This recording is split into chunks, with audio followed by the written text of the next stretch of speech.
In a quiet village, a wise old teacher named Master Ayan lived in a small house filled with books. He wrote letters, poems, and lessons with his favorite fountain pen, a gift from his late father. One day, a young student named Zane came to him, frustrated.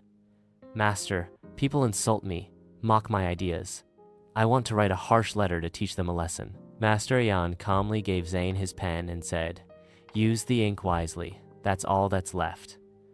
Zane dipped the pen and began writing his angry words. But halfway through, the ink ran out. "Master, it's empty," Zane shouted.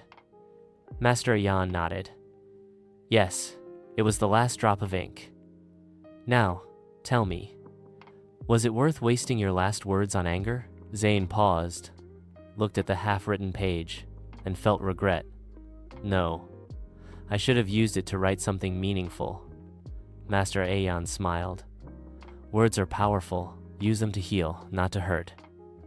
Imagine if every word was your last." From that day, Zane learned to speak and write with purpose, kindness, and wisdom. Moral: use your words wisely. Each one may be your last.